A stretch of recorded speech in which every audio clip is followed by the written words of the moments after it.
சிறகடி காசை அடுத்த வர எபிசோடில் பார்த்திங்க அப்படின்னா சீதாவோட ஹாஸ்பிட்டல்லேருந்து 5 லட்சம் சீதா கிட்டே கொடுத்து விட்டுருப்பாங்க. அதை போய் பேங்க்கில் டெபாசிட் பண்ண சொல்லியிருப்பாங்க. ஆனால் சீதா பார்த்திங்க அப்படின்னா போகிற வழியிலேயே ஆட்டோவில் போகிற வழியிலே பார்த்திங்க அப்படின்னா 2 திருடங்க வந்து சீதா கிட்ட பணத்தை திருடிட்டு போயிடுவாங்க. இதனால் சீதா வந்து ரோட்டில் நின்று அழுதுட்டுருப்பாங்க. அந்த நேரம் மீனா அங்கே வந்து என்னாச்சு சீதா, சரிவா பார்த்துக்கலாம் அப்படின்னு சொல்லிட்டு போலீஸில் போய் கம்ப்ளைண்ட் கொடுத்துட்டு அதுக்கப்புறம் பார்த்திங்கன்னா ஹாஸ்பிட்டலில் இந்த விஷயத்த சொல்லுவாங்க. அங்கே பார்த்திங்கன்னா அந்த மேனேஜர் வந்து இப்படி ஒரு விஷயத்த பண்ணியிருக்க, நீ இனிமேல் இந்த வேலையிலே இருக்கக்கூடாது, உன்னை வந்து டிஸ்மிஸ் பண்ணுறேன், அதுக்கப்புறம் இந்த 5 லட்சத்தை நீ தான் கொடுக்கணுங்கிறாங்க.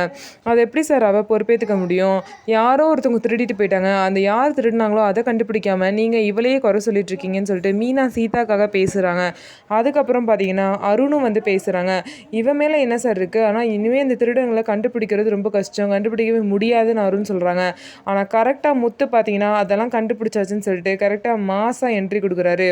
அப்போ பார்த்தீங்க அப்படின்னா முத்து வந்து யார் திருடிருப்பா அப்படின்னு சொல்லிட்டு செல்வம் கூட சேர்ந்து முத்து பார்த்திங்க அப்படின்னா கண்டுபிடிச்சி அவங்க வீட்டுக்கு போயிட்டு பார்த்திங்கன்னா அவங்க ஒய்ஃப் வந்து இந்த மாதிரி காசு இல்லை அப்படின்னு சொல்லிட்டு வீட்டை வந்து காலி பண்ண சொல்லியிருப்பாங்க அவங்க ஒய்ஃபை. அதனால காசு வேணும் அப்படிங்கிறதுக்காக அந்த அந்த பொண்ணோட ஹஸ்பண்ட் பார்த்திங்க அப்படின்னா இந்த மாதிரி வந்து இந்த பணத்தை திருடியிருப்பாங்க.